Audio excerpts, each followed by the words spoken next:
All right, everybody. Welcome into episode number 2 of the official Bare Knuckle Recovery podcast. You've got me, Tommy. We've got Nate with us, as always. And then we've got some guests today. Like we talked about last week, we wanted to introduce you guys to the rest of the Bare Knuckle Recovery team members. So starting off, we've got Nathan Rivers and Alicia Wells. Anyone who follows our Facebook page or YouTube or website or anything like that probably has seen Nathan and Alicia multiple times. But we just wanted to bring them on here, give you guys a little bit of background about them, how they got started in this field, why they're so passionate about it, kind of like we did with Nate and I last week. Yeah. So I think, Alicia, we'll start with you, if that's okay. Sure. Just to tell us a little bit about yourself, how you got into this field, and whatever you'd like the people to know. I've been walking in recovery 9 years now, and it is a messy process. But it's been the best. 9 years today, by the way. So today. Congratulations, Alicia. Thank you. And so I got into this field by tripping and falling pretty much a lot. And so why I do what I do is so that another woman or another mom doesn't have to be away from her kids.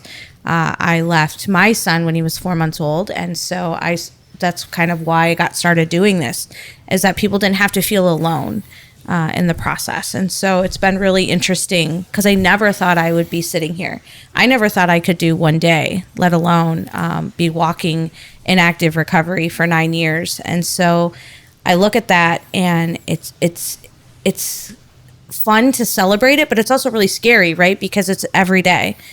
Somebody just gave me a bracelet today that says 1 day at a time. And even 9 years later, it's 1 day at a time. It's still a moment at a time without perfection. So it's really exciting to be a part of this team, to be here, to be helping, but learning as we go. It's so much more than just being available, as we all learn from each other through the process. And so I look forward to meeting more people and to just being available and having some conversations so that people realize that they don't have to do this by themselves. One of the things that I will add, as with everybody, we were very excited when we did bring you on to our team, but Alicia has helped us kind of mold into something totally different than what we used to be. She's helped us become a lot more professional, for lack of a better word. Yes. Yeah, elevate. Yes, Alicia has helped us elevate immensely, so we're very grateful for you being a part of our team. We just want to edify Alicia. That is my word, edify. Yeah. Willingness to help the team elevate. So we appreciate that, Alicia. You've taken us to new heights. Funny. So much so that I am afraid because I have a fear of heights. Well, that was a good one. If anyone who's watching on YouTube, you can see that Alicia's feet aren't touching the ground, which is, I think, where that new heights joke came from. So. Yeah. Well, yeah, and I also have an odd sense of like dad humor for some reason. Even though I'm not a father, I'm just an old soul. So. And because I lost all my hair, that helped age me, I think, emotionally as well. Yeah. What happened to your hair? It all retreated to my back. I just think it's fun because looking back on the last year, coming into this and wondering how in the world I was going to have a wardrobe of golf shirts. I didn't know how this was going to work for me. But it's working out well, and it's exciting. But we've come so far in a year. Yeah. And I think that's what this podcast is about, too, is just looking at all of the people from it going just the two of you, knuckleheads, no offense. That's where the name came from, yeah. Exactly. Then bringing me on, and I got to put a little bow on the mix. And then now our team is expanding in such incredible ways. Mm-hmm. So. Yeah. You've taken us, and now we're like a piece of poop spray painted gold, Tommy and I are. So I don't know about all that. No, I'm just kidding. It's good. It's good. No, yeah, and you own a lot of golf shirts, but still don't know how to golf, right? No. But I did putt a couple weeks ago. I think putt, so. I hit almost golf. I slice every time I golf. That you have to hide your children, and the cars take a beating in the parking lot usually because they go the wrong way. Nathan and I were just talking about golfing before this. He said he likes golfing, so we might have to do that sometime. We have to teach you how to golf. You can try. Teach you how to golf the wrong way, because I don't know how to golf. I just think it's fun. If you guys golf, then the business to business might pick up. Maybe. Put these golf shirts to good use. So. Right. All right. Well, thank you again, Alicia. All right. On to our second. Well, I guess he was the fourth team member that we added after Alicia. We brought Alicia on, and then Alicia brought Nathan onto the team. So Nathan Rivers, tell us a little bit about you and your story. Yeah, my name's Nathan. I'm in recovery, coming up on 3 years now of sobriety for me. My struggle was with alcohol, and that was a 20-year battle. So half of my life, just trying to navigate what that looked like and why that looked like that. And I do this similar to what Alicia said, because I don't want anybody to have to live a day in that. You know, the 5-year cycle that I went through when I finally decided I wanted out was not pretty. It's messy. I had a career. I had kids. Luckily, I still have all that, and not everybody gets that chance. Absolutely. But that's where my passion comes from. That's why I love being on this team and doing what we do. Just changing people's lives, impacting their lives. Letting them see that there's other opportunities not to go through what we went through. And you went through recovery with 5 children, right? Well, I started with 3 children, and then my twins came during my last leg of that journey. So that I ended up in treatment the last time when they were about that would have been 6 months old. When my twins were 6 months old, I had to leave my family and my other children for the What was that like, time. Having 6-month-old twins and having to make that decision? Like, you had all this stuff going on at home. You had other older children at home, a wife at home, and 6-month-old twins. What was it like to have to make that decision? Because that's a common excuse we get, right? All the time. Yeah. It was tough, and it was humbling, and you make all the excuses of why you can't go, why you can't do it, why you shouldn't do it, what you have to do. And the reality is, what service and what are you doing for them anyway in that state of mind? You know, the biggest thing with children is just being present. Yeah. And you know, it's more than just being physically present. Yep, absolutely. You know, being passed out on the couch or working and then being home, and all you're focused on is drugs and alcohol and not them. Right. So it's almost a double-edged sword. So luckily with those 2, I was at a point where I had seen what I have done to, you know, my other 3 children, which range from, you know, 13 years to 9 years old. And, you know, when I started the journey, my first time away, when I came back home, my youngest son at the time didn't know who I was. Yeah. So when I made the choice to go the last time, I didn't want that for them. I had to accept the fact that they were young enough to not remember the things that my older children do. Sure. Yeah, and I mean, you know, it's not just about being physically available, but you were emotionally unavailable, right? Correct. I mean, there was really probably no very good connections being made from father to child, right? No. I mean, it was... No, and that's one of the things that I deal with to this day is the damage that was done, and, you know, carrying the weight of how do I make up for that missed time? And the reality is you can't, and if you try, then you're missing out on being present now. So you can't change the past. You can only change or you can only live in the present and change the future. And you know, so that's something that I work on daily with the kids in that situation. Is just that I can't change what happened. I just have to do better for them now. Absolutely, yeah. So for anybody that says they don't have time to go to treatment because they have too many things to do, Nathan did it with 5 kids. Perfect example right there. And our kids learn from us. They see and they know so much more than we think they do.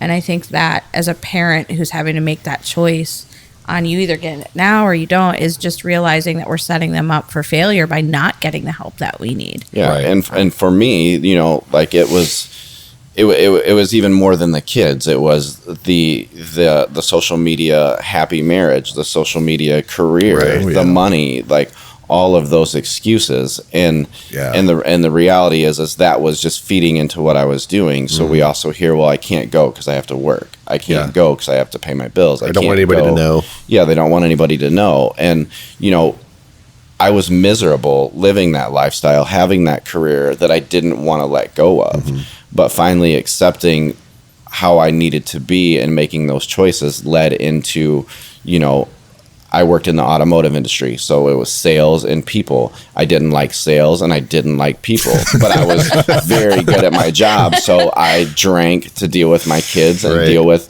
to make me happy. So, to come out of that on the other side and see that you love people, you love not drinking, and that your passion and you can be happy in doing something that is totally off the wall. And that there's opportunities for that. It's just a good time to reset and see what you really meant to do or be. Yeah, and ultimately the alcohol didn't make you happy, right? No, it was just a mask. One of the things is people always say, like, I don't want anybody to know. Everybody knows. They know. Guys. Yeah, they know. You're not hiding it. Yeah. Everybody knows. Yeah. Everybody knew for me. Like, it wasn't a surprise. I was like, I'm going to rehab. Everybody's like, About time. oh, yeah. We were waiting for that. For sure.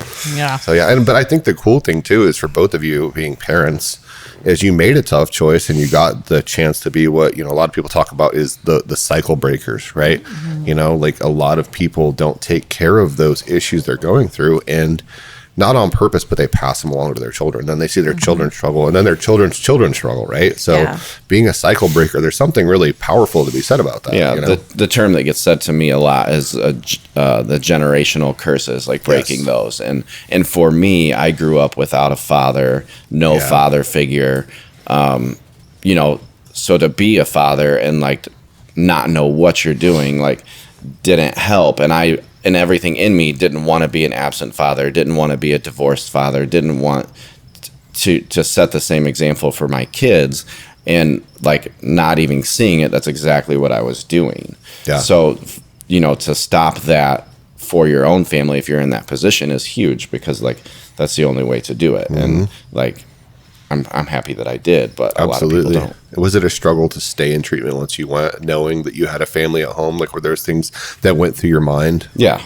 You just want to leave. You don't want to be there. You think you got this. You think, whatever, like I need to get home and fix that. And the reality was accepting that time is the only way to completely reset and heal and be selfish for yourself in that moment, because again, you were already gone. You're gone now. It's the only time you have to be selfish for yourself and to work on yourself, because hurt people. You can't help them until you can help yourself. Absolutely.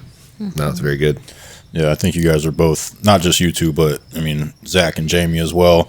We're all really great living examples of overcoming adversity, and we've all overcome such different things to get to the point that we're at now. Not just the different obstacles that we had to overcome with you guys all having children. Nate and I don't have any children. Just the backgrounds that we all came from are vastly different. So it's like there's really not anybody that we can't relate to in one form or another. At least one of us can relate to in one form or another. So again, just one of the many benefits of having you guys on our team. I think what makes our team strong is the fact that we have people that have been walking in recovery, all types of recovery. Mine was from opioid use disorder. Sure. And it's messy and stuff comes up. 9 years in, I can go back 2 years ago having to have a major procedure, and it could have all gone away. Yeah. And had I listened to the wrong people, right, it would have. And it's about recovery support. It's about the people that have walked the walk, talked the talk. And it's about surrounding yourself with those people. And I think that's one of the things our team is really good about doing, is recognizing that it's not an end game, right? It's a journey, and that it's going to be bumpy and it's going to be messy. But together, when you have strong people around you, like we do, that you have a better chance of success. Yeah. And even if there is failure, even if there is question, you can do it, and you can do it together. Right. And being able to have those checks and balances. So I think that's something that Bare Knuckle brings that a lot of other places don't, is that we're willing to talk about the messy stuff. We're willing to say, hey, we get it and it's okay. And as long as we're working towards the journey and the goal, like there's not one of us on the team that you can't talk to about something. Yeah. And it's even less of a journey and like more of a process. Absolutely. Where you're continuously transforming. Your lifelong learner is the term I like to use. Yeah. Because you're never going to have all the answers. There's never a point, people talk about getting into recovery, and if you put it like on a whiteboard, recovery is like a fixed point, but it's not. I just put the infinity symbol beside it, because it's a continuous thing. You're never done. You made a Didn't he draw Yes, something? that's why I was laughing. But we Well, don't. I did a legit whiteboard video too. He did- but then he I made did a real spoof one. I know, but the off one was really funny. Yeah, It was, but that's not. We're not going to do that on the podcast. Okay. maybe we'll post it someday. Someday. It would get taken down off Facebook. So yeah, I mean, Alicia, if you could, if you're willing to, I mean, talk about also, not only just being a parent that somebody that struggled, but like a pregnant mom Yeah. that struggled, and the stigma you felt and how hard. Because I know there's probably people watching right now who can identify with that struggle, and like even parents get enough grief, but then even pregnant moms on top of that get even more grief when they struggle. Yeah, so I was, I had just been released from prison for the second time. I've been there 3 times. And so I was on MAT and found out I was pregnant. Which is just medication assisted therapy. Right. So I was on Suboxone and I was seeing a doctor and just trying to do the next right thing to keep my sobriety going when I got hit with "you're pregnant." And I was like, what? Because I was told I couldn't. So this was shocking as it was. And so went through trying to figure out how to navigate MAT and pregnancy and all that.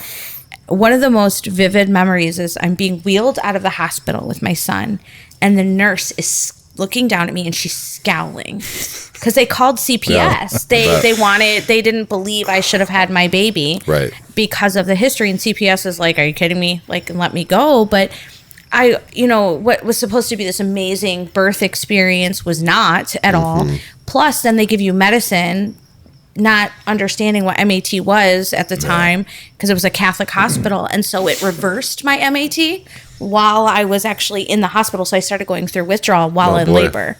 So it was horrible experience. But yet I have found now, and what we advocate for here at Bare Knuckle is we find providers that understand what that looks like. Yeah. And so in the South Bend area, we work with doctors and addictionologists and a whole hospital team that understands. And so being able to walk through the process with you is something that I want to do. And so if you are a pregnant mom and you're struggling, there are places to go, and it's never too late to get treatment. And you just do the next right thing to get your baby here safely. And there's even places that your baby can go, that you can go until everything is okay. And again, it's a process, and you can't, I like to go into the hospitals with my pregnant moms because I evil eye the nurses back. But one of the things, again, we do is we work with nurses and case managers, and we educate them on what this looks like. And so we do recover, and people need that empathy. And so if for the pregnant mom who's struggling, you don't have to do it by yourself. Definitely reach out. Yeah, it's important to know that, any parent that struggles with substance use disorder or mental health doesn't mean they're a bad parent. No. Doesn't mean they're a bad person. Everybody struggles with things. And just the internet will tell you that you're a bad person, though. So yeah, or people around you, or some idiot on Facebook who read an article from whatever.com, who's now a freaking PhD expert via social media. Or maybe he just has a tour on a bus and he has an opinion. Doesn't matter. Just what people think is not what is that saying? How does that go? What people's opinion, like, I can't remember what it is, but it's like the one I'm thinking of, I can't repeat. No, it's like people's opinions of you shouldn't matter. I think you can repeat that. What is that? It's okay. We have an editing button if you can't. No, it's okay. Okay. But yeah, go ahead. What were you saying? I can't remember, but it's like what people think of you shouldn't matter. But at the end of the day, when you're walking in this and you're already emotional, it does matter. Sure. And so that's why it's important to surround yourself with people who understand and are supportive willing people to help you advocate for yourself. Right. And it's important to know that there's help out there. And the most important thing you can do when you're struggling is ask for help, especially as a parent. Like I said, doesn't make you a bad parent or a bad person. No, not at all. Yeah. All right. Anything else you guys would like to add before we bring Jaime and Zach on? I don't think so. Just that we're excited for what the future has for the team. We're excited to hear from you guys. We're excited to just hear what you've got going on and how we can help and be a part of it. So we're just anxious. And I just think we all have our own story, so I think it's great. We're all kind of storytellers in our own right, and like sharing these stories and experiences and life experience and treatment experience, whatever that is, like it makes it relatable to other people. Because talking about it and getting it out and seeing that there's different people you can connect to, different people, in anything that you're involved in, like everybody, there's two sides to every story. So we have ours, they have theirs, and it just shows that there's a safe space to talk about it. Absolutely, it does. Yeah, and each of you kind of has like your own little niche too. I mean, Alicia, you work a lot, obviously, with pregnant moms, but also heavily with like law enforcement, first responders. Yeah. And Nathan, you do a lot in the church community. Yeah. You know, I mean, and that's huge too. That's what I grew up in, and sometimes those are the most difficult people to work with. Absolutely. So that could be a whole topic of another discussion to have. And that's what I do. And going back to what Alicia said, like I have a family member that just had a baby in the same situation, and that wouldn't have happened if I wasn't part of this community and didn't know Alicia and some of the doctors that she was able to help with. Absolutely. And that's huge. So we have a healthy mom and a healthy baby. That's wonderful. How old is baby? Now, like 2 months old. Oh my gosh, that's amazing. So, Awesome. Those are things to celebrate. So Yeah, Nathan also likes to work with kids too.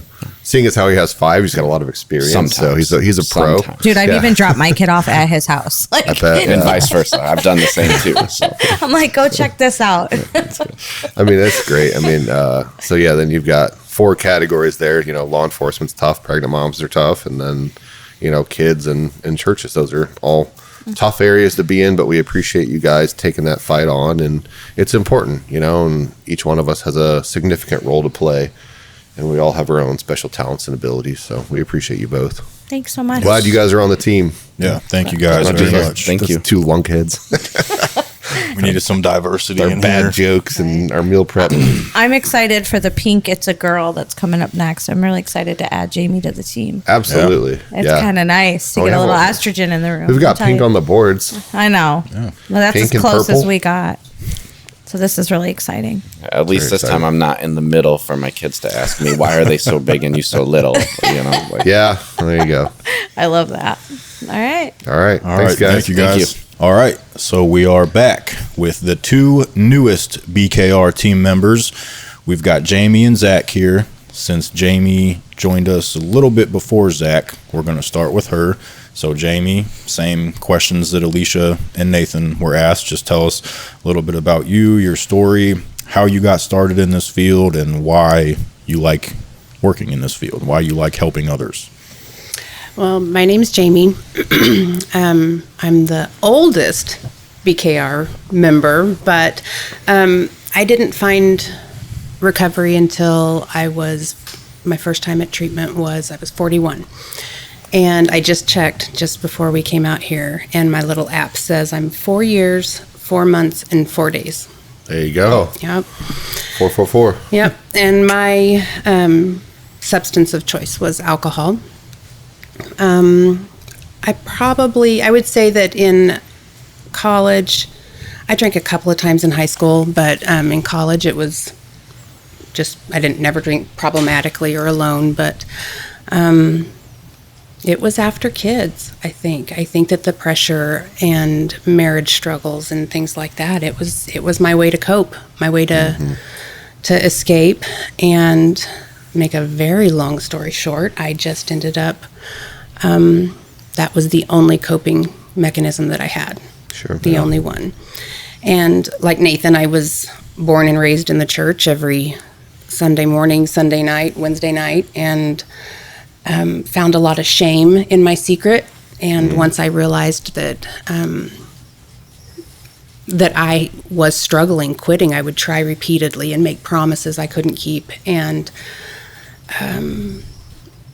it was just overwhelming. And so then all the lies and the running, and eventually I realized that I did need to get help. And my oldest daughter actually pushed herself away from me. And so when I went to treatment, I totally expected to go and do my 28 days and come back and, everything would be perfect. And that didn't happen. It did not happen. She wasn't ready. Right. And it threw me for such a loop. And I went immediately back to right where I was. Because if this didn't work, what's the point? What in the world am I doing this for? So when I did go back, I went thinking that both my kids were going to just be pushing me away still. Right. I'm going to be by myself. This is not going to work. But that was my ending result that I thought was going to happen, was I'd be by myself. And I got involved in Celebrate Recovery when I got out, and that was it for me. I just pushed and pushed and just turned all of my personal relationships with my kids and, over to God, and had to do it for me.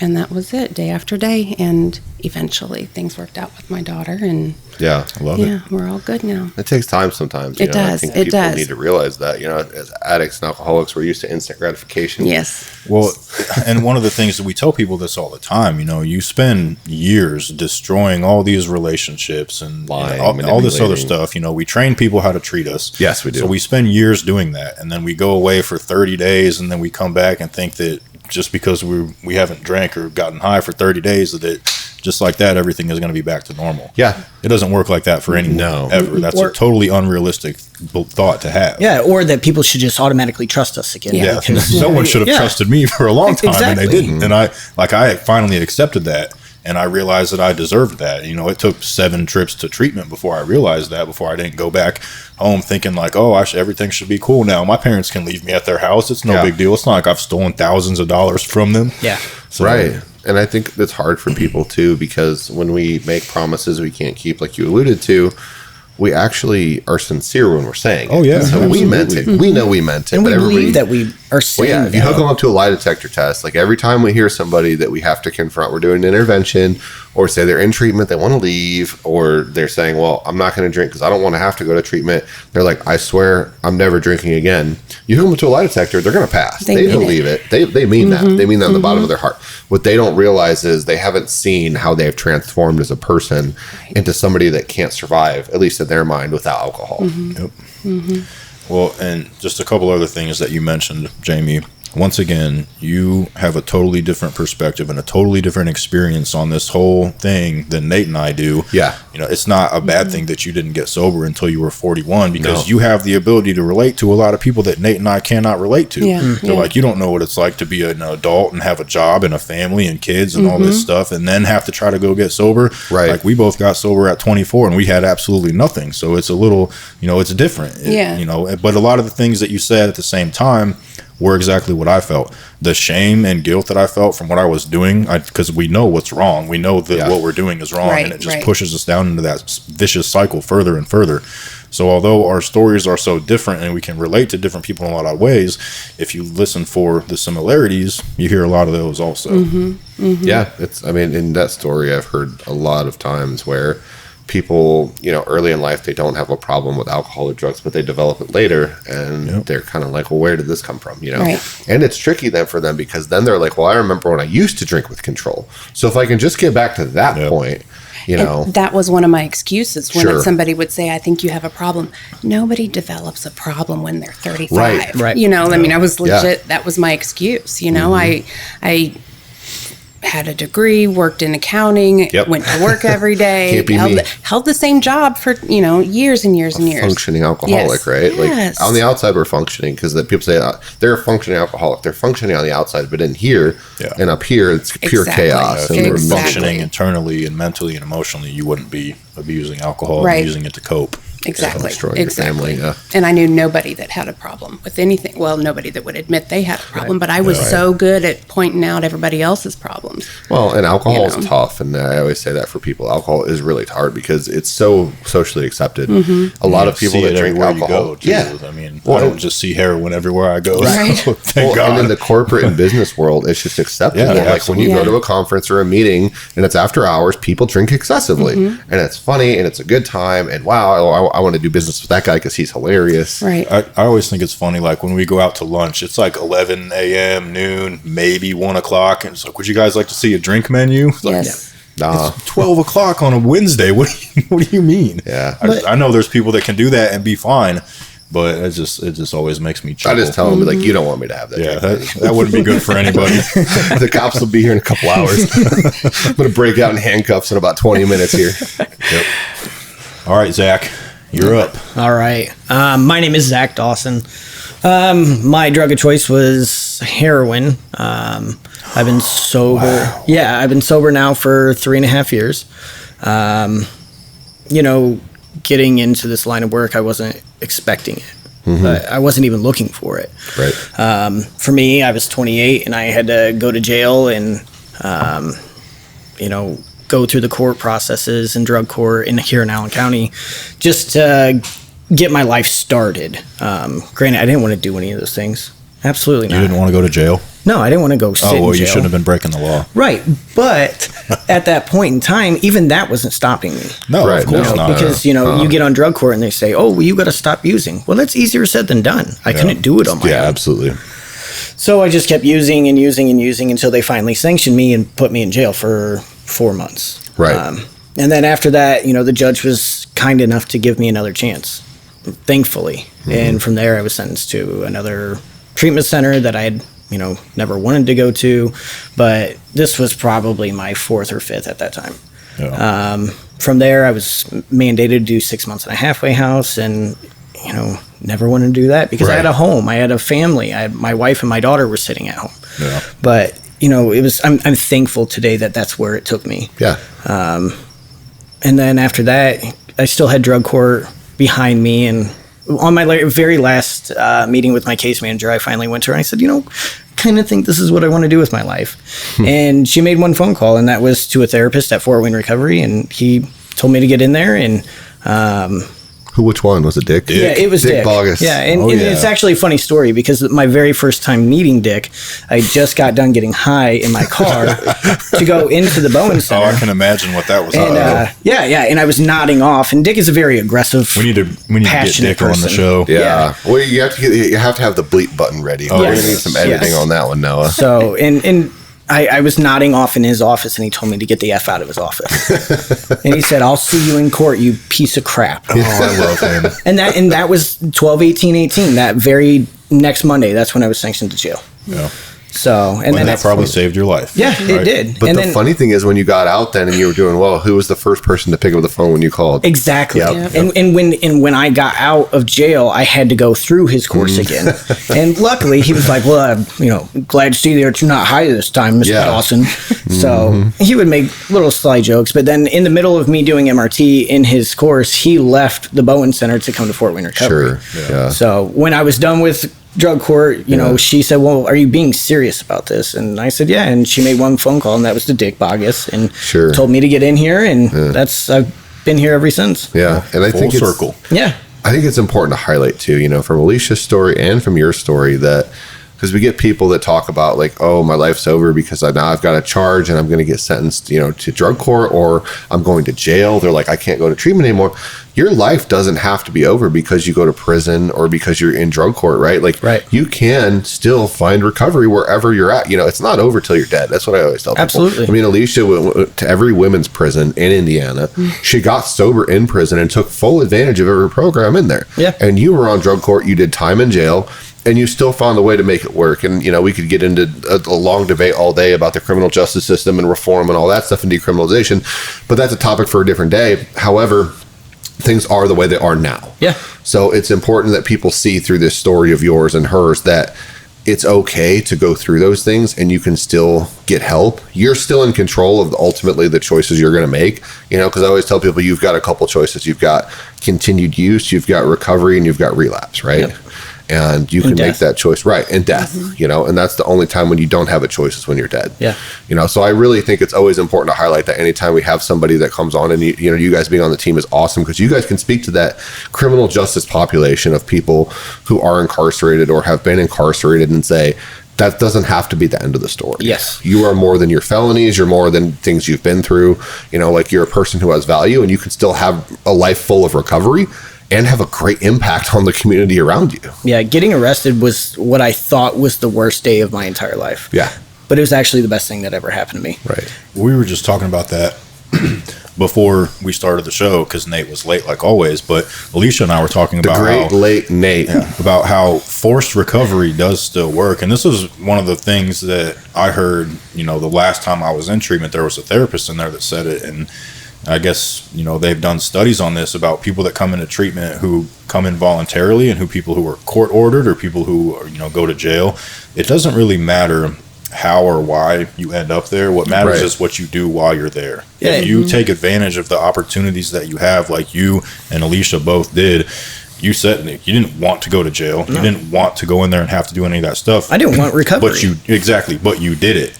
Just like we have said many times, recovery is not for people who want it or for people who need it. It's for people that do it. Yes. I mean, it's as simple as that. Yeah. There's tons of people out there that want it. There's even more people that need it, maybe that don't want it. Those things don't matter. Yep. What matters is what you actually do. One foot in front of the other. Yeah, and The something next that right thing. this is something that I used to hate in AA and NA was, they just kept saying like, just fake it until you make it, and I never understood that. It never resonated with me. And I was just trying to please everyone around me, the Right. court systems, my case manager, the MRT teachers, like everything, my therapist, everybody like that. And somewhere down that road, it just stuck with me. And Yeah. I don't know how that came about or where that came about, but that's what happened. And I'm thankful for that phrase today. Yeah, I mean, it's the same thing as move a muscle, change a thought, right? You know what I mean? Right. Like actions control our thoughts and feelings. We're not responsible for our first thought or our first feeling, but we're responsible for our next action. Right. And then the action we take, there's a domino effect. Then it starts to affect the way we think, the way we feel. Yeah. Right. So ultimately, we're in control, and that's that's part of recovery. Oh, and one of the things that I've always said too is that we're in full control of our attitude, and you can change your attitude and totally change your perspective on whatever the matter is. That's something that Yeah. I'm pretty big on. If I feel like if I can tell them I have a bad attitude about something, I can change that. And that's not something I just learned how to do one day. It takes a lot of time and practice, and but anyways, it kind of falls into the same boat there. Yeah, I had to learn that real quick working at Fort Wayne Recovery. You spend all day working on everybody else's dream to get sober and their goals and everything like that, but you're not really doing everything for yourself. Yeah. So it's tough to get past that. But with the guidance and the support system that I had, and everybody that loved me and cared for me, that's what I learned, and that's what I continue to learn. Well, and a really cool thing that I like to always point out is, recovery is all about like structure, boundaries, and discipline, right? So I always tell people, if you don't put structure, boundaries, and discipline in your life, and you don't find a higher power, one will be chosen for you. And that's what the court system did for you and Alicia, right? Absolutely. And now somebody's telling you when to go to bed. Now somebody's telling you when you have to be sober. Now somebody's telling you when you can eat, when you can go to sleep, right? How fast you can get a job, or things like that. Right, where you have to live, Yeah. So if you don't do it for yourself, somebody's going to do it for you. Yeah, absolutely. And luckily, I went through drug court, and I was one of the few that actually graduated. And with graduating drug court, the great thing about it is all of my felonies were dismissed. Don't get me wrong, they're still on my record, unless I expunged them, but they were all dismissed. So that was something that I gained back from drug court. Yeah. Jamie, is there anything else that you would like to add? I'm not sure how Alicia worded it, that her recovery journey has been, chaotic or crazy? I don't. Probably just both. because you get sober. That's Alicia, so yeah, you could say both. It doesn't mean that it's We going to love be Alicia. smooth sailing just because you stop using or drinking. Yeah, absolutely.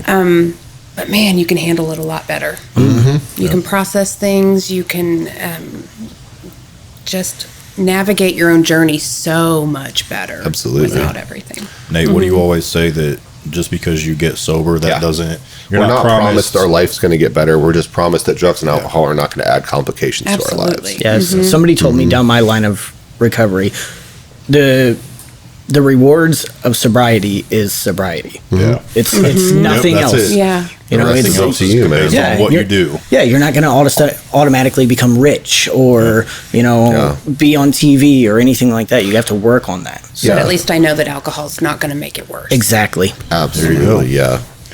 All right. Well, before we sign off for the day, the one other thing that I did want to mention that I forgot to mention earlier was, for everyone that's listening or watching, Zach and Nate are generally in the Fort Wayne area, Allen County. They spread out a little bit from there. I'm in Kosciuszko County. And then Nathan, Alicia, and Jamie, they spend their time in South Bend, Elkhart, LaGrange, kind of that, area up Also there. known as Michiana. Yeah, sure. Michiana. Michiana. Which is a word. So yeah, anyone, if you didn't guys make it are up. in that area and you want to reach out to us and talk, have any questions, anything like that, You can do that through our Facebook page. You can send us an email through our website. My phone number is on the page. If there's one of us that you want to talk to specifically, you can call me and let me know, and I would be happy to give you whoever's phone number it is that you want to talk to.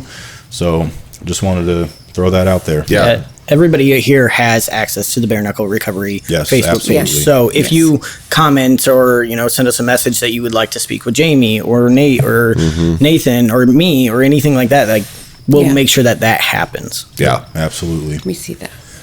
All right, guys. Well, we'll be back in a couple weeks for episode number 3. Have no idea what we're going to talk about yet, but we'll figure it out. our We always style. just kind of wing it. Yeah. So, I'll have to work on my headphones to make sure my hair doesn't get messed up next time. I'm Me too, sorry me too. for the mess on my hair. So. well, I hope you guys can figure that out. Thanks.